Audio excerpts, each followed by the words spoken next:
The 1920s, the leather helmet era. This is where it all began, and it barely resembled football. In 1920, the league was called the American Professional Football Association, which sounds less like a sports league and more like an insurance firm. There were no real rules, no real structure, and definitely no forward passes. Teams came and went like pop-up shops. One team was literally named the Muncie Flyers, and they lasted exactly one game. The best team was the Akron Pros, who went undefeated and allowed just 7 points all season. How? Easy. Nobody could score. Players didn't wear helmets. They wore leather hats. Tackling someone was more of a mutual agreement than a technique. And if you broke your nose, tough. Rub some dirt on it and play both ways. There were no playoffs. The champion was decided by whoever had the best record. And if two teams were tied, the league just kinda picked a winner. The crowds were small. The money was even smaller. But the 1920s gave football its bones. And they did it all with 0 face masks, 10-yard punts, and a ball that looked more like a loaf of bread than a spiral weapon. 1930s. Football gets a brain. The league was still awkward, but starting to figure itself out. They renamed it to the National Football League in 1922, which finally made it sound less like a tax group and more like something people might watch. This was the era when teams started surviving past one season. The Green Bay Packers became an early powerhouse. The Chicago Bears were the league's first real villains. And Bronco Nagurski was every 1930s football highlight because he was the highlight. Coaching started becoming a real job. Strategy entered the chat. Formations like the T formation and single wing began appearing, even if no one knew how to defend them yet.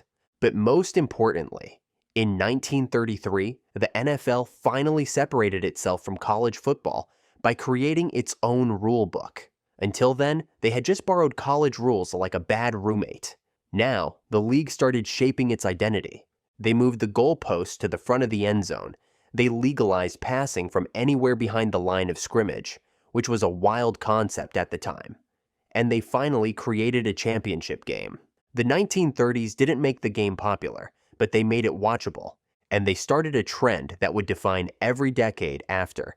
By the way, I'm going to be posting a lot here, so it would mean a lot if you subscribed and dropped a like for the algorithm. 1940s, the war years, and the quarterback revolution. The 1940s were a weird time to be a football fan because half the league got drafted, literally. World War II drained NFL rosters faster than a bad GM. Guys who were stars one year were suddenly off fighting in Europe the next. Some teams were so low on players, they just merged with each other. The Eagles and Steelers combined in 1943 to form a team called the Steagles, a name that sounds like a rejected XFL franchise. The next year, the Steelers merged again, this time with the Chicago Cardinals. The result? A team so bad they went 0-10 and were nicknamed Card Pit, pronounced carpet, because everyone walked all over them. But somehow, football survived. And not only did it survive, it evolved. This is the decade where quarterbacks became quarterbacks. The Chicago Bears and head coach George Halas introduced the modernized T formation, which actually let QBs stand behind center, take the snap, and do things other than hand the ball off and pray. Sid Luckman was the prototype. He threw 28 touchdowns in 1943, which doesn't sound like much now, but it was absolutely insane for the time. Remember, most teams still thought passing was a gimmick. Luckman made it look like the future, and he wasn't alone. Other legends emerged, like Sammy Baugh, who didn't just play quarterback, he also punted and played defense. In 1943, he led the league in passing, punting, and interceptions in the same season. Imagine Patrick Mahomes throwing for 300 yards, picking off a pass, then pinning the other team at their own 5. That was Sammy Baugh. The decade ended with one of the most iconic games in NFL history, the 1946 championship. But the real significance? In 1946, the NFL finally desegregated, reintegrating black players after a 12-year ban. Guys like Kenny Washington and Woody Strode broke the barrier, a full year before Jackie Robinson joined MLB. It didn't get the same headlines, but it was just as historic. The 1940s were gritty, improvised, and deeply flawed. But they made two things very clear. 1. Football was going to keep going no matter what. 2. The quarterback wasn't just part of the offense anymore, he was the offense. 1950s, TV, tactics, and the birth of the Golden Boy QB. The NFL was done freeloading off college football. It wanted its own look, its own rules, and its own Saturday night spotlight. And it got it, thanks to the television boom. By 1950, games were being broadcast in living rooms across America. The NFL went from being a niche blood sport for steelworkers to a scheduled weekly ritual. The visuals weren't great. Grainy black and white, awful camera angles, and audio that sounded like it was recorded in a submarine. But still, it worked. Football had officially entered the home, and with TV came stars. Enter Johnny Unitas, the original prototype for the modern quarterback. Black high tops, crew cut, ice in his veins. He ran the 2-minute drill like a Wall Street day trader, fast and reckless. He played with toughness, brains, and a literal broken nose most Sundays. He led the Baltimore Colts to greatness, and in 1958, he gave the league its first classic, the 1958 NFL Championship game, Colts versus Giants, Yankee Stadium. It was the first game to go to sudden death overtime. It was nationally televised, and it was chaos, fumbles, field goals, and Unitas orchestrating one of the coolest game-winning drives in NFL history. They called it the greatest game ever played. Was it? Maybe. But more importantly, it made the NFL matter. Meanwhile, coaching got smarter. Paul Brown was cooking up new strategies in Cleveland. He invented playbooks, practiced game film review, and even put radios in helmets. Decades before Belichick would try the same tricks. The game started to look familiar. Quarterbacks calling audibles. Defenses adjusting to formations. Stats getting tracked weekly. And while the game still had a long way to go, players still wore suspender-style pads and smoked at halftime. The 1950s gave football a real identity. 1960s, the AFL rebellion, Joe Namath, and the birth of the Super Bowl. The decade opened with a curveball, the birth of a rival league, the American Football League, AFL. The NFL had grown comfortable, structured, traditional, a bit boring. The AFL, it was loud, it was fast, it had style. They gave birth to the Houston Oilers, San Diego Chargers, Oakland Raiders, and Kansas City Chiefs. Franchises that would later become cornerstones of the modern NFL. And it didn't stop there. They went head-to-head in the draft, in salary wars, and even stole players from the NFL. It was football's version of a rap beef, only with shoulder pads and significantly worse haircuts. At the center of it all was a guy named Joe Namath. Broadway Joe. Fur coats, white cleats, endless charisma. He was built for TV. He wasn't just a quarterback, he was a celebrity. And in 1969, he made a guarantee that changed everything. In Super Bowl III, his underdog Jets faced the heavily favored Baltimore Colts. Namath promised a win, and delivered. It was the moment the AFL earned real respect, and it proved that the leagues had to merge. In 1966, the NFL and AFL had already agreed to combine. The Super Bowl was born. At first, it was just a championship game. By the end of the decade, it was already on its way to becoming a national holiday. Meanwhile, coaching legends were taking over. Vince Lombardi turned the Packers into a dynasty and Lombardi Trophy into the league's holy grail. Tom Landry gave the Cowboys their robotic precision and suit-on-the-sideline energy. Hank Stram brought innovation and headset energy before it was cool. And don't forget, the 1960s were when black athletes finally took center stage in pro football. Players like Jim Brown, Gale Sayers, and Willie Davis weren't just dominating, they were reshaping the game's future. The league was still mostly white-owned, white-run, and white-led, but the talent on the field was changing everything. The sport had officially hit the big leagues, and there was no going back. 1970s, defense, dynasties, and the Steel Curtain Age. The decade started with the NFL-AFL merger becoming official in 1970. Two leagues, one name, and a new structure. The NFC and the AFC with the Super Bowl, now the ultimate proving ground. And from that merger came the birth of true parity. Every team had a shot, and the league started taking that idea very seriously. But what really defined the 70s? Defense. Scoring was low, games were brutal. Helmet-to-helmet hits were just called tackles. There were games where teams didn't throw a pass for entire quarters. At the heart of it all, the Pittsburgh Steelers. From 1974 to 1979, they won 4 Super Bowls in 6 years, an unmatched run of dominance. They had Terry Bradshaw, who threw like he was launching a rocket with no target. They had Franco Harris, the power back, who ran like he was angry at the ground. But more than anything, they had the Steel Curtain, a defensive line so nasty they made quarterbacks rethink their careers. Mean Joe Green, Jack Lambert, Mel Blount, these guys didn't just play defense, they imposed it. The Cowboys were right there too. Tom Landry's Dallas Cowboys became America's team, which annoyed basically everyone who wasn't a Cowboys fan. They had precision, polish, and Roger Staubach, the Navy veteran turned quarterback who invented the term Hail Mary in 1975. Meanwhile, the Oakland Raiders were chaos in cleats. They were rough, they were dirty, they looked like villains in a football movie, and they leaned into it. Head coach John Madden, yes, that John Madden, led them to a title in 1976, turning the Raiders into a cultural force. This was the NFL's bar fight era. No TikTok dances, no fantasy points, just cold weather, broken noses, and a nation falling in love with a sport that looked more like a war zone than a game. The league wasn't pretty, but it was real. And by the end of the decade, it was officially the most watched sport in America. 1980s, stars, swag, and the rise of the quarterback icon. This was the decade of quarterbacks. Not just good ones, mythic ones. Joe Montana, the face of the NFL. Calm, cool, clutch. He didn't throw the ball, he placed it right in the hands of guys like Jerry Rice, who was just getting started. Together, they turned the San Francisco 49ers into a dynasty. 4 Super Bowl wins.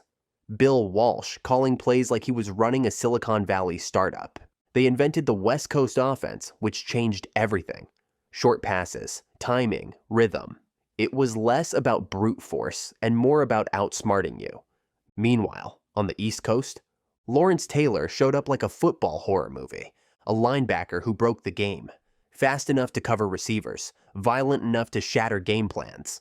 LT didn't just sack QBs, he made them scared to snap the ball. He single-handedly changed how teams blocked, drafted, and protected the quarterback. You also had Dan Marino, who threw for 5,000 yards in an era where most teams didn't even try to throw that much. John Elway, launching bombs off his back foot and dragging teams to Super Bowls with no help. Jim Kelly, leading the upstart Bills to prominence.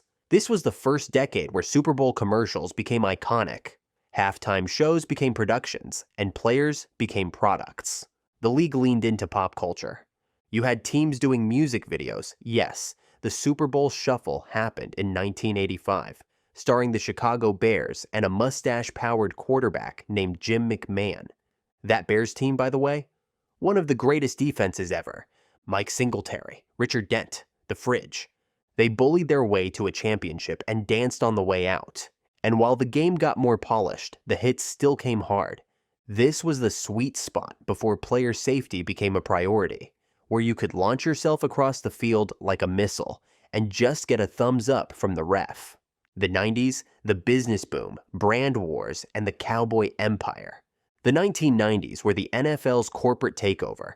By this point, the league had national TV deals, international reach, and player salaries that finally started looking like lottery winnings. Fox got the rights to NFC games, brought in robots and guitar riffs, and rebranded Sunday afternoons into an action movie. Suddenly, football wasn't just something you watched, it was something you followed like a full-time job. And no team defined the decade more than the Dallas Cowboys. They weren't just good, they were everywhere. Troy Aikman, Emmitt Smith, Michael Irvin, Deion Sanders. It was like someone created an NFL super team in a lab. 3 Super Bowl wins in 4 years. A team built on talent, swagger, and the occasional locker room scandal. Owner Jerry Jones turned the Cowboys into a brand. You didn't have to like them. In fact, most people didn't. But you knew them. And that was the point. Meanwhile, over in the AFC, pain.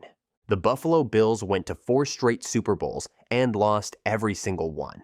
Jim Kelly, Thurman Thomas, Bruce Smith, they were loaded. But they just couldn't get over the hump. It became both legendary and tragic. They were so good, they ran out of excuses. To this day, Buffalo fans will tell you it wasn't failure, it was fate. And then there was Brett Favre. He became the face of the Green Bay Packers, bringing them back to relevance and giving Wisconsin a reason to scream in the snow again. In 1996, he finally delivered a Super Bowl win and got a Wrangler deal that lasted longer than most NFL careers. The Denver Broncos kept losing Super Bowls until John Elway got help and back-to-back rings in 97 and 98. And the NFL salary cap debuted in 1994, forcing teams to stop hoarding talent like Pokemon cards. The game itself, faster, smarter, sharper. Quarterbacks were now the centerpieces of the franchise, not just players, but investments. Teams built around them. Media obsessed over them. This was also the first time we really saw NFL fashion. Starter jackets, snapbacks. Kids who'd never seen a game wearing Raiders and Cowboys gear in the school hallway because it looked cool. By the end of the decade, the NFL was printing money, and one quiet 6th-round rookie was drafted in 1999. But we'll get to him soon. 2000s, the dynasty decade, defensive blueprints, and the rise of the machine. The 2000s didn't waste time. The very first Super Bowl of the new millennium, on February 2000, was won by the greatest show on turf, the St. Louis Rams. Kurt Warner went from bagging groceries to throwing 40-yard bombs in domes. Marshall Faulk was playing a different sport, and the Rams' offense looked like it was running at 1.5x speed. It felt like a preview of the future, except it wasn't.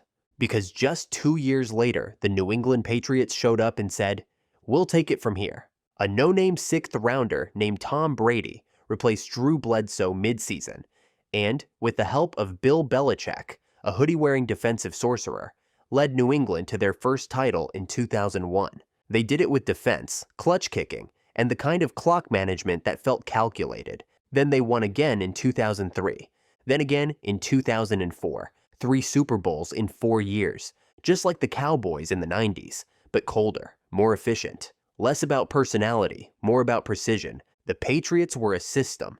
You didn't have to love them, but you couldn't beat them. Elsewhere, the 2000s were full of iconic moments and chaos. The tuck rule game, Brady vs. the Raiders in the snow, kicked off a new dynasty and ended a few friendships in Oakland. The Eagles under Andy Reid kept getting close, with Donovan McNabb, Brian Dawkins, and T.O. yelling on the sidelines like it was a soap opera. The Ravens built one of the nastiest defenses ever, led by Ray Lewis, Ed Reed, and a quarterback situation that nobody remembers. Peyton Manning spent the entire decade being brilliant in the regular season and cursed in the playoffs, until 2006 when he finally got the monkey off his back. Brett Favre left Green Bay, Mike Vick electrified Atlanta, and LaDainian Tomlinson made the Chargers must-watch for anyone who liked touchdowns and flip celebrations. The salary cap got tighter. Free agency became critical.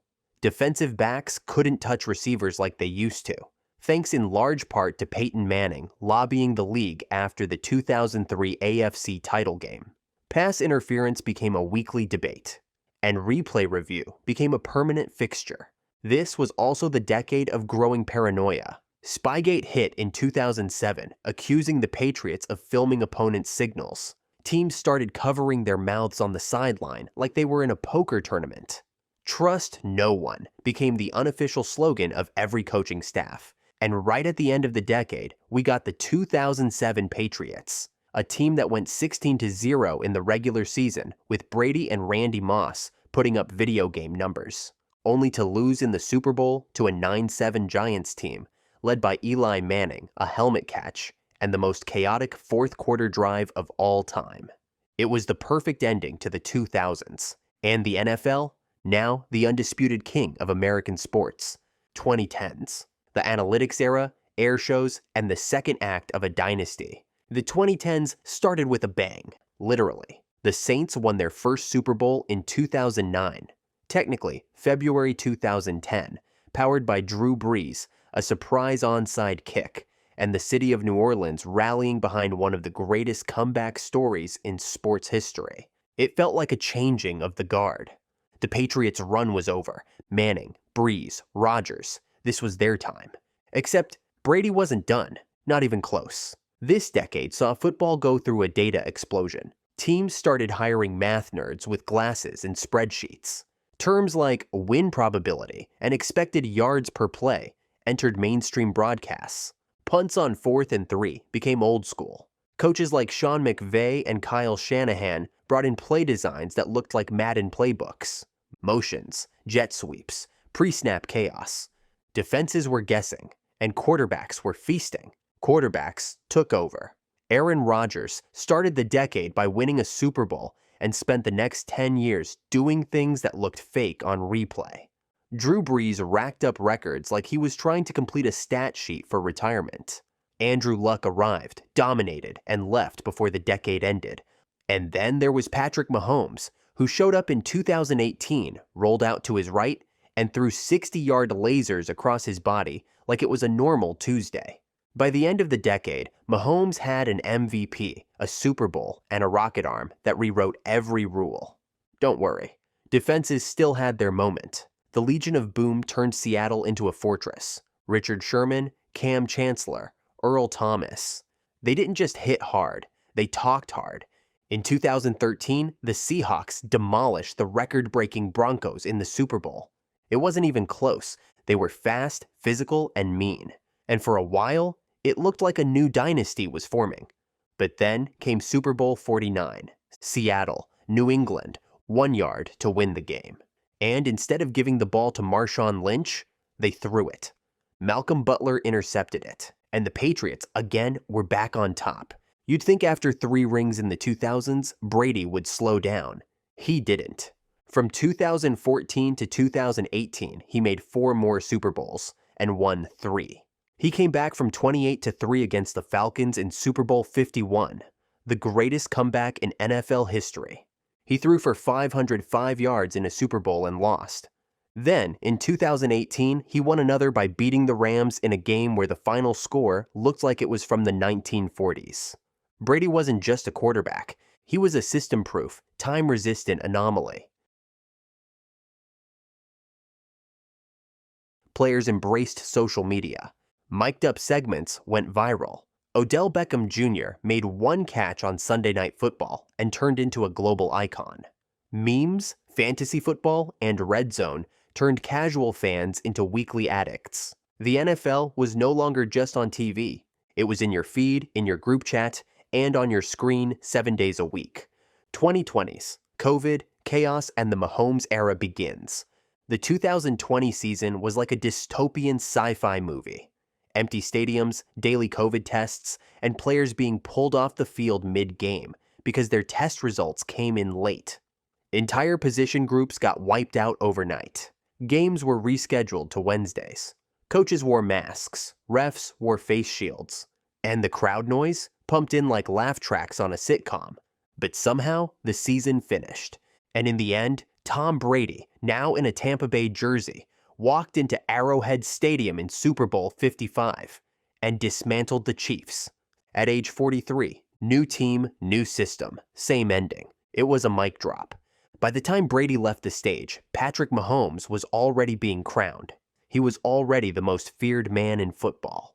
No-look passes, left-handed throws, fourth-quarter comebacks. He wasn't just playing QB, he was remixing it. But it wasn't smooth sailing.